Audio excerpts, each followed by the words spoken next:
We are All right. live. We're now recording too. So we're live and we're recording live from Crystal Lake Fantastic. Studios. This is the Miles of Smiles Entertainment Podcast. Welcome to the happy hour at the spiritual neighborhood. And Matthew, take it away. Well, I'll tell you what, it's been my pleasure to take and be interviewing a bunch of people, like amazing, amazing people. And so one of the people that I was actually suggested to interview was Mr. Shannon Ogg. He is a Reiki master. He is a teacher. He is a just all kinds of stuff that I could probably rattle off, but I would much rather him like do his own introduction because I think he could probably do it a little bit more succinctly than I can. So, Shannon, Luann, Cheers. Deborah, Yes. cheers. Shannon, tell us about you. Salute. Ah, so let's start. I have a business. It's called the Mystics Corner. With my business partner. She's over here she's been a little under the weather, so she's not going to be on the camera with us today. Her name is Jessica. So if you book appointments with us, you're going to get her because I try not to see. But anyway, me. Back in 1995, well, probably be before then, I had a near life experience, I like to call it. All my senses were turned on. I see, feel, hear, taste, smell, everything above. So I do see people's everything. I know things about people that I probably shouldn't, and I just keep my mouth shut. Uh, um, I'm a I'm a veteran. I was fought in the first Gulf War. But my passion, if you really want to get into what I really actually do, I work with people with trauma recovery. Whether you've had somebody that's passed over, that's been murdered, or had really traumatic stuff, and you're really having a hard time going through it. I work with that, but I'm also a massage therapist, been a massage therapist for quite some time. Um, and my gift is I can go into someone's body and feel their energy and start working.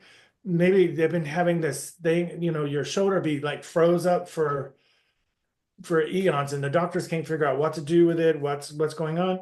Well, when I start working and feeling with them, doing massage and start feeling, I'll start seeing the scene. I'll start seeing what's going on.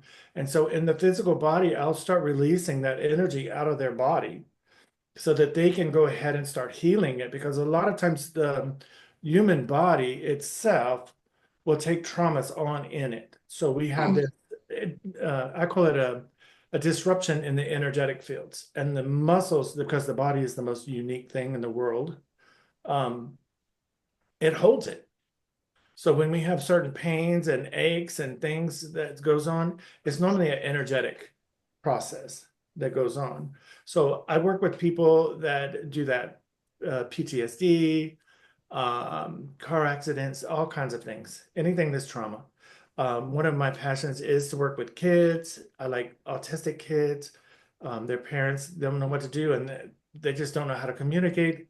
I'll teach the parents how to communicate with their child, because autistic people are communicating all the time, but nobody hears them. No, they don't, but they're talking telepathic. Hmm. They're talking energy. They don't talk like this. They What's that? read the room really well, don't Oh they? yes, oh yes. And you can watch the behavior, how their behavior, how they blow up or how they get real calm, and you can see how it goes. Most of the time I'm working on the parent and not the child, because the parent is seeing them as broke. And once you get the parent to see them as just a human being, a soul having an experience, man, their whole world changes. And it's a very beautiful thing. Very beautiful. So that's a great way to putting it is as far as like, I mean, I like Deborah, how you said that is about reading the room. But Shannon, when you were saying that, most of the time you're working on the parents and not necessarily the child, Correct. I so get that. I so understand that. I've worked with autistic kids as well, and I find that their energy is one of those like it's almost like they try to connect with you, and when they kind of are connecting with you, it's like they have this other stream of energy that goes out to the parents that are like, are you seeing this? Are you seeing that this is what I need? This is what I need. And yeah, it like you get that feedback of like, oh, wait, my Yeah. kid is kind of normal here. So, They but just how long need have you been doing massage therapy again? 22 years. I've I'm been doing it for about 18, so I can completely understand what I'm you're saying. a CU I'm a Reiki provider. master. I know you're a Reiki master, right? Yes, and I was trained by Francis Garza here in Houston, but I also was trained by Mary McFadden, which was one of Mrs. Takata's 21 masters that she trained. So I got the privilege of getting trained by some very high level. My lineage is very, very there. Um, but I've traveled all over the world. I've had shamans come to my door that's taught me. I go to Peru and train with the Peruvian Queros. So my skill level is, or I guess what you would call mm, I guess skill level. Um, I've worked a lot on achieving certain things and being my most authentic self. And that's what I really work with people in that space is being their authentic self. Because once you get into that place and learn how to reconnect, because like the Peruvian shamans think that Americans are very disconnected. They're so disconnected. And so when you reconnect back into source, God, whatever you want to call, um, there's something that happens within your very soul that more of your um, say your higher self comes in, more your higher knowledge.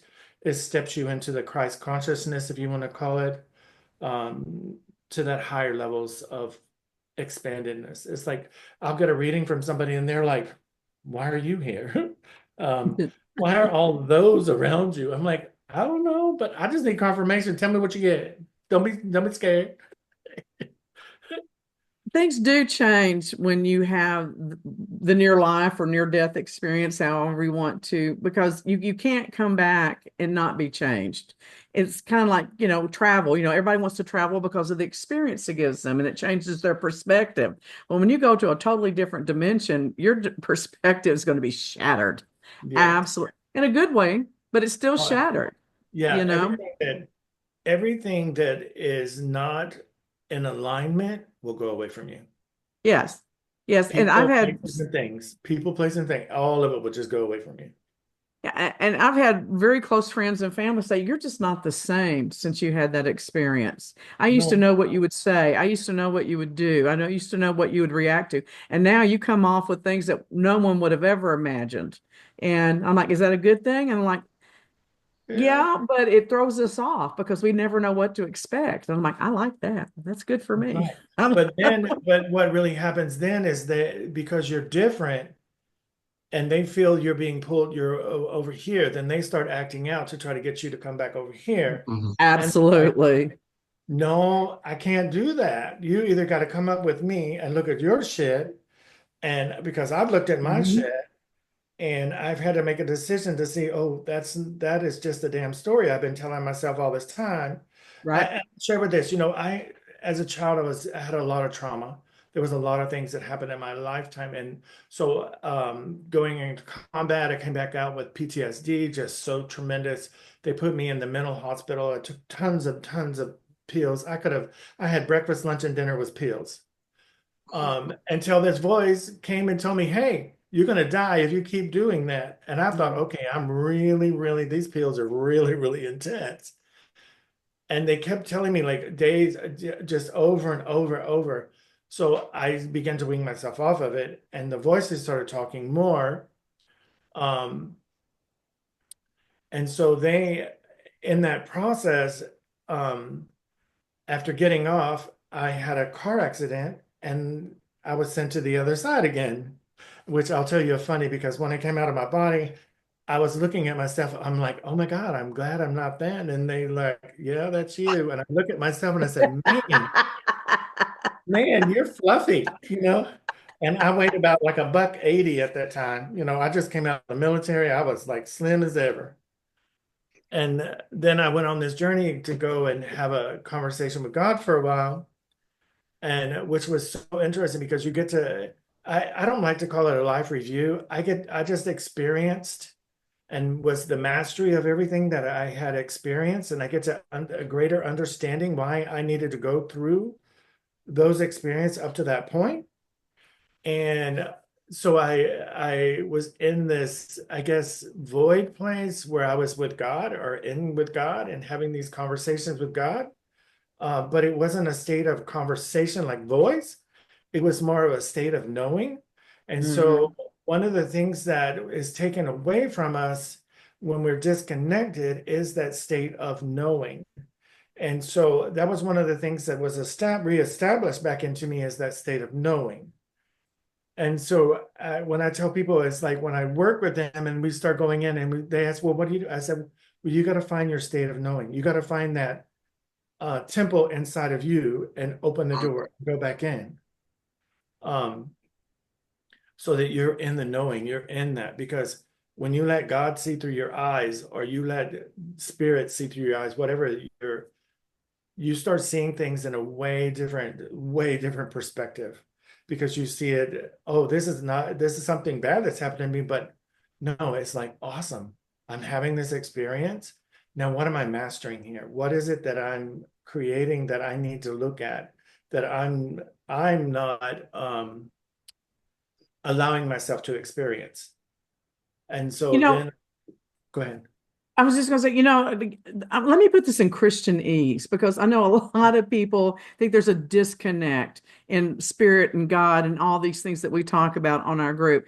And what you just said is, simply put in the Christian perspective, is pray unceasingly That's and it. listen. And Yeah. most people don't pray, they bitch. They get on the Yeah. hotline with God, and they bitch and they moan and they groan. And we're allowed to lament. Yeah. There's a whole Yeah. book called Lamentations, one of my favorite books. And they bitch and they bone and they groan. But you can't hear anything when you're bitching, you No, know? It's kind of no. like in those 40 movies where the woman's having hysterics and the man will grab her and hold her tight until she calms down, and that can happen with God. He will grab you tight and hold you till you calm down, but you have to calm down. And Yeah. that's the only way you can Present. listen, you know? A state of being present, being here, being in the now. So I will share something that, and it'll even make it even more understandable for me when I died. And so I went to the other side then, and then I had a kidney stone get caught. And so they gave me a whole shitload of morphine, and I went to the other side and had another conversation with God. And God asked me, did you love? I said, God, I love people so much. I just gave it all. But he said, did you receive love? Mm. Yes. Like all I could do was Yes. put my head down. And Yes. the understanding of receiving love, because a lot of people are so afraid to receive love, they can't receive God. And that is one of the biggest, if I had a message to give, it's like open up and receive love and let God in. And once you allow that to be in your space, man, doors start open up. Jessica, witness, we have some crazy, crazy stories we can tell you about things that happen. We could be down to the last dime and we're just like, okay, it's going to happen. All of a sudden, Um, go to the VFW and win a 50-50 pot for $3,000, or, something just crazy happens. It's like, okay, you know, just random things. Or somebody will text us, send me money out of the blue. I'm like, why? It's just because God said to send it to you. Okay. Yeah, Yeah. exactly. So let me validate this. Not that you need validation, because you stand on your own very Yeah. well, but I've had the same exact experiences with my near-death experiences. And I had a kidney stone right afterward, and the morphine experience and Matter all of fact, that. I just passed one right before the show. Oh my God, they're awful. It's worse than birth. It's It is. awful. And thank God you don't have a baby to take care of afterward, or oh, that would just be punishment that I couldn't bear. But the thing is that I got the same message. Did you love? Did you receive love? And that was huge for me. Absolutely huge. I call it being the generator. If you're Ah, giving love, you need to receive love. Because if you're giving, you're not generating yourself. You're not being the generator, because God wants you to be the generator. God wants you to be in that space where you're moving the energy. It's energy, everything. Your heart can't beat with energy. You can't have a thought without energy. Everything, every word you're hearing, it goes in your ear and it vibrates and makes energy, goes to your brain, and your brain says that, and it sends out to your nervous system, and it says, oh, that word is fuck. you know. My favorite word. You said So, I can use my words, but it's true. It's in that space. And if you think of everything in your life as energy, even every part is God, and God is energy. It's not a man that's standing there, has a book and a staff, and it's like, Yeah. God is energy. He's every particle, everything that is. And when you understand that, because one of our greatest gifts that we came here to understand is to learn how, I'm going to use the word manipulate, but not, that's the best English word you can use, but it's learning how to take that negative that you're looking at and turn it that way. Because us Americans, we're so used to negative. We, Yes. if I told you something negative, girl, everybody in the neighborhood about it. But if I told you something positive, it don't go nowhere. But if I told you something negative about somebody, girl, the gossip will be on. But if I told you something good, you won't tell nobody. mm. So Shannon, let me ask you because I mean, for some of us, I mean, we look at things, kind of a little differently. And from a psychological background, like some people don't know how to experience love. They don't know what the actual expression of love really is inside of their lives. So, how is it for you working with those types of people? That they haven't experienced this. They're like in that state of like everybody hates me, no one loves me, I'm I'm gonna unlovable, eat I some can't be. worms. Yeah, Nobody exactly. likes me. Everybody hates me. Guess I'm I'm going gonna to eat eat some some worms. worms. But I'm sure you've come across people like that. Oh no, all the time. That's all the time. A lot of my clients are that way because they've been in so much trauma and they've had so much things, so much evidence that says, oh, I'm such a bitch. I'm a fucking asshole. I'm this worthless piece of shit. Everybody, my mom, in your past, mom said, oh, you're just like your fucking dad. Mm-hmm. All these Mm-hmm. things come in. Well, and Jessica, she'll tell you, when the clients come into our space, we hold a state of love and compassion for them, and we don't judge. I don't judge you. I don't give a shit who you are, black, white, purple, pink. If you got one eye, I don't care. Because it's your soul that I'm working with. It's the soul part. Most people will come in and just cry from the whole time they come in till the time they end because they Mm, don't know what's going on and they don't know what that is. Right. But when we start opening up, we always schedule when we work, we only schedule so many people a day because sometimes we get clients that come in and when I start opening up and I let them experience. So I'm going to tell you what my experience of love is. Allowing myself just to be in the grace in my mm.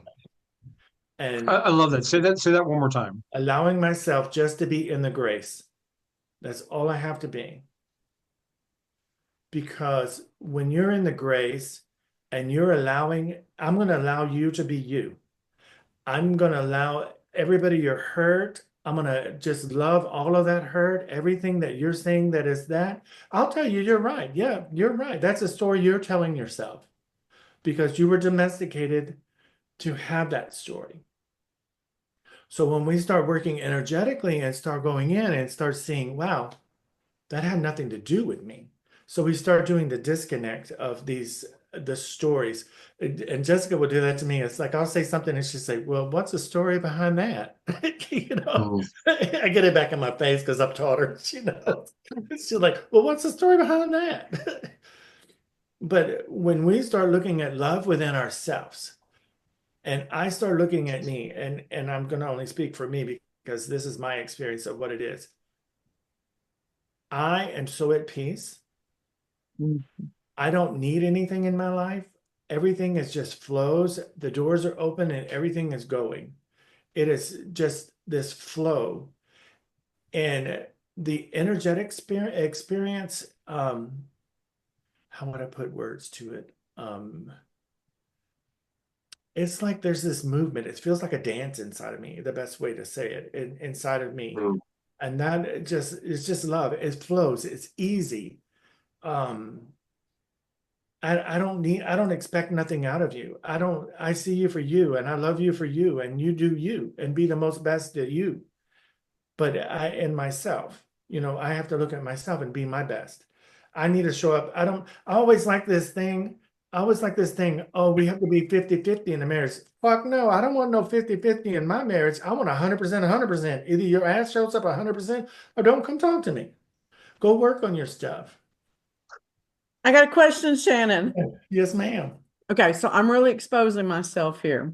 All Okay. right. So I got some really horrible news about a family member a couple of months ago. Yeah. I mean, it's horrible news. It's criminal.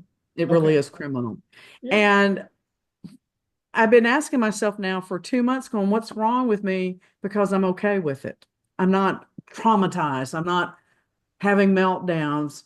And really, for the first time, I think in my entire life, I'm at peace with this person. So So I'm going to use a biblical thing. good. Jesus didn't judge anybody. Jesus didn't judge the person that was next to them on the cross. He didn't judge the Pharisee. He said, forgive them. Let them be. Because I'll give you another term. Buddha, Buddha was attacked. Oh, just brutally attacked. And his people were coming after him. It's like, wait, that has nothing to do with me. But if I set judgment on that person, I'm judging myself because they're having an experience. And I know we're gonna probably get a little back from that, but that's okay. But it's truth. If I'm judging somebody for their experience, then I'm losing Right. because So I'm there's not nothing having wrong my with intent. me. There's No, there's nothing nothing wrong wrong with with me. you. Nothing's Okay. wrong. Because Nothing. that's And what I've I'll been tell you doing. this. I have to go in on the 13th. I have to go and be a witness in a murder case. Oh, wow. Wow. And I actually see the guy. I seen the guy. But I love this little young boy. Was 17 years old, killed a lady. I seen it. I watched it. But I have much love and compassion and forgiveness. But he also needs to pay for what his experience is. That's his Right. experience. Right. I just got to speak my truth and be in that space. That's it. I don't. So Shannon, within that experience, because I've had something similar happen because I am a trans channel, I am a eventual medium as well. And when I was helping one of the police stations here in the DFW area, a family came to me, and they wanted to know what had happened to their son inside of this case. Yeah. I've done those. And they were trying to figure out like who did this awful thing to their son, so on, so on, and so forth. And when I connected, what I actually saw was it wasn't anyone that they thought it was that killed him. It was actually, and I'm going to say this very, very bluntly, someone on the police force Oh, that did it. no. I just did a case. Um, We did. and it's the experience. The experience for me was like it was for me. I'm looking at like the guilty party, and then when all of a sudden Spirit came to me and said, "You're looking in the wrong place." That whole experience changed. Like where I was looking for someone that needed to come to justice, it was like, wait, this wasn't the bad guy. This Right. was the good guy. And so I had a real disconnect, when things like that happen. So when we say that you're living the experience, and yeah, he needs to pay for what he did, and so on and so forth. How do we kind of reconcile those things in ourselves about our personal experiences overlapping some of our spiritual experiences as well? Let Like, me. for example, if I had an attitude about cops, I do now. Right. I Maybe said it. that's all. I mean, I don't know if you Yeah, understand let or me. if that's Yeah. even a Because valid question, but No, he's just listening. He's listening. I'm listening. Because because you have so much there to unpack, and it's like, oh wait. Um. So because you have the judge. So if I'm understand what you're asking is because for me, one of my gifts is I can be the victim and I can be the perpetrator. I really can. And I just had a case mm, similar to what you're talking about, where I actually went into the person that was the perpetrator, and it was a police officer. And I said the name, I said everything, and the um but they would never get them because this person had influence. It's still Yeah. doing things. Anyway, but for me, I can't be in judgment because that's only that individual. That individual made a choice. That police officer made a choice to do that. And not all police officers are that. I can't wrap everybody in that space. I have to look at that soul within itself. And I say, okay, that's yours because that's not mine. And I'm in order for me to be able to do what I do, I can't judge you. I can't judge your action because I've done a lot of murder cases and it takes me a while, especially if it's rape and murder and things like that. There's a lot of things that goes on in there. So when you're in that space and you're really working, you have to be non-judgmental. I tell Jessica this all the time. You cannot be judgmental and do this work at all, Yeah. period. Because as soon as you put the overlays, as soon as you put overlays on there, you go back to zero. You start getting distorted information, things are going. It's like remote viewing. When you have a target and you go to look at it, if you have other things that are being in that place, you'll have overlays. So now you've got distortions. You're not going to clear vision. Um, so when I work, I can't be in a judgmental place. I have to be very neutral. Again, I'm going to go back to being the generator. You have to be in neutral. You have to be in that state of giving love and receiving love because the experience that they're having is what God set up, and that's where it is. And I know that's hard for a lot of people to say, but it's the way it is. Because in the session where I was working with this cop and I went to work with the sister of the lady, um, we had a physical manifestation of the sister that passed, and she came and literally kissed her on the cheek. Literally, the girl she jumped up and went out of the room. She just flew out and like panicked because her sister kissed her on the lips. Well, and Kissed her Shannon, on the don't you think a lot of it also that plays into this is that we're not meant to know all things at all times? no. So, I mean, we would be making so many mistakes when we do judge. I mean, because Oh, anytime you God. take a group and focus on a group, I mean, being the daughter of a cop and the niece of a cop, I Right. saw all things enveloped. I saw the fear that they had for Oh, yeah. themselves. I saw the fear they had for their families. I was retaliated against as a small child because my dad was a cop, and it was during a really violent time in the city I grew up in.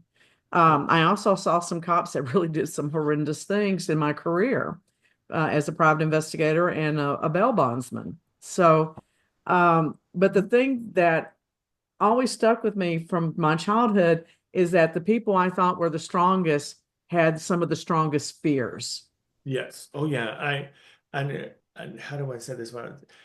We have several of our friends. We have several friends that are on the force, and that I do work with them with PTSD, and we work because they may go into crime scenes or things like that, and the soul it gets attached to them, and yeah, there's a lot of things that happens. Um, but in that space, um, you have the ego-based, I call it ego-based police officer or people. That's in everything. I don't care. You get ego-based and you get a little power, and we got that going on right now. We got that going on a bigger scale. You're getting to see ego in the biggest place. Um, but when we come from that, but our job is to, that's one of the things why we came here is to work through an ego-based third dimensional reality. And right now, that's why you see this whole big, how do you say, craziness that's going on because we're on a fourth dimensional timeline right now. And a lot of us has already went over to the fifth dimensional, sitting over here waiting, like, come on, bitches, it's not that hard. Let it go. Let it go. And come on, let's go. Because I'm going to tell you, over here is way, way better, way better and easier. And they're going to keep going. And the human consciousness is a really interesting thing because it needs trauma to change. It does. And in Peruvian shamanism, they call it hucha. and they have hucha energies or negative energy, and they don't think of it as a bad thing. They think of it as, okay, here's the negative energy, and it's pushing me in another direction. It's keeping me from going in a place that I don't need to be. But the positive is called Sammy. So when you're in Sammy, the Sammy energy guides us along. And if we have so much Sammy, it's boring. We're just going along. So here comes Hucha to guide us through our life. It helps being our guide. And so that's how, in our own lives, if we pay attention to what's happening, the negative energy is not bad. It's just guiding us away from something, or it's showing us something that we've been fearing. And we start looking at the story. It's like anxiety. I love when people say, "Oh, I got anxiety." I said, "Well, what are you trying to think in the future for? You can't create a future without being now, right here. So let's get back here.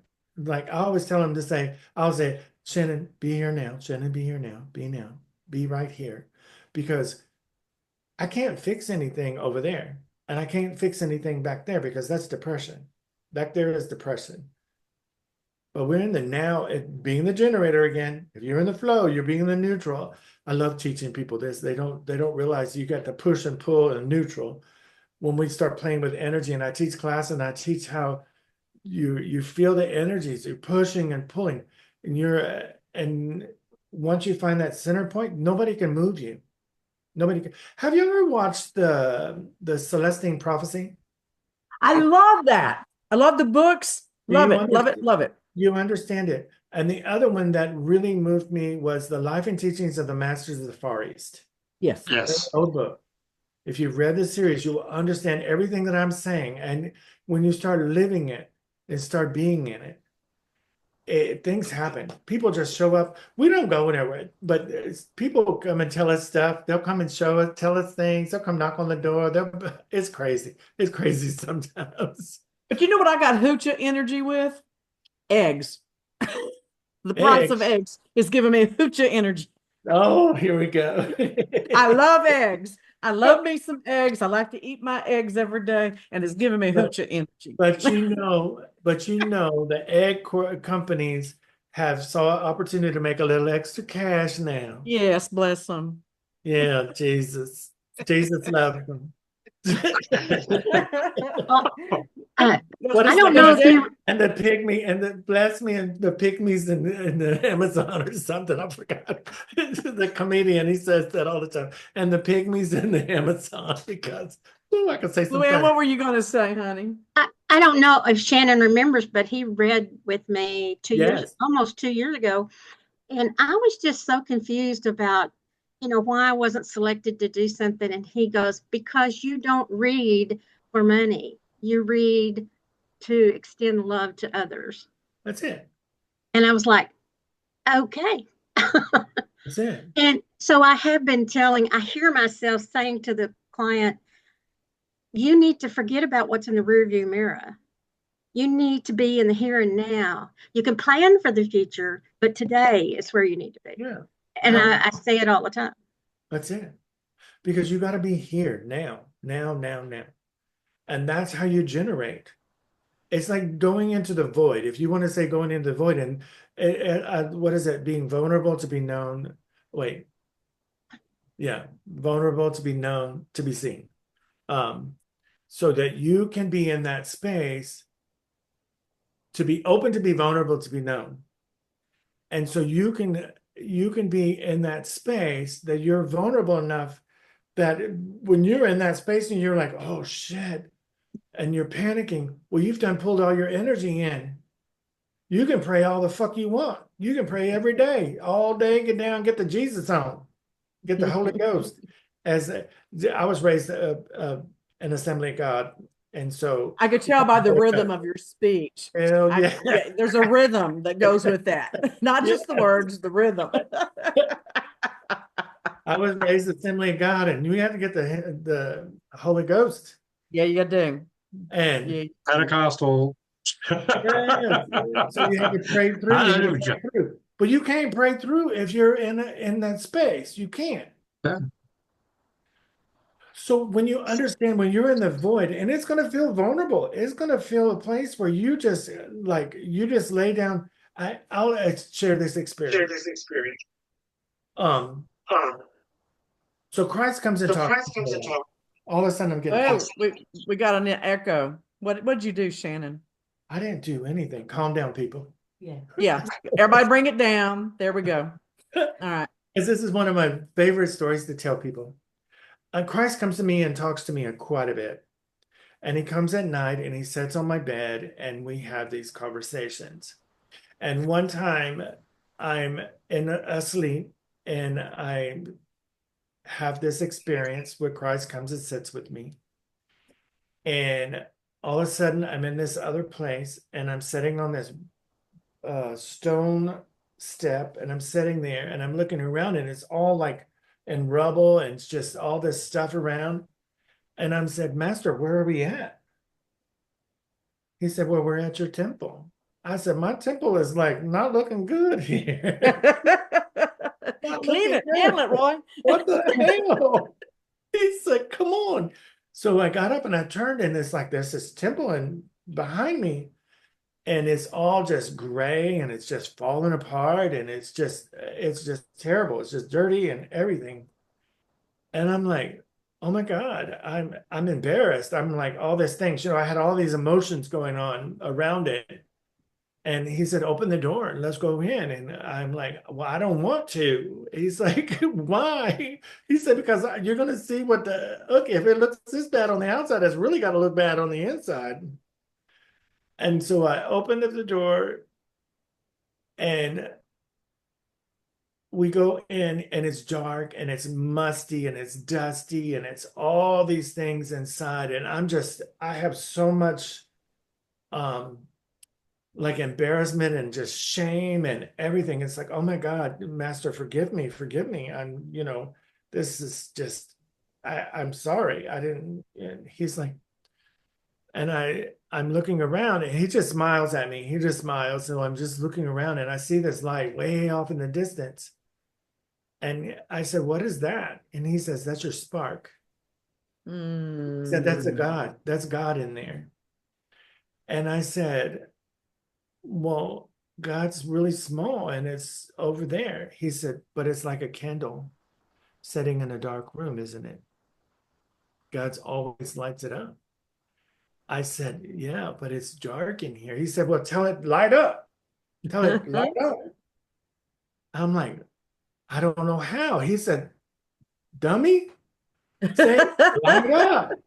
Turn it on. Light up. Reconnect with that light. Light up.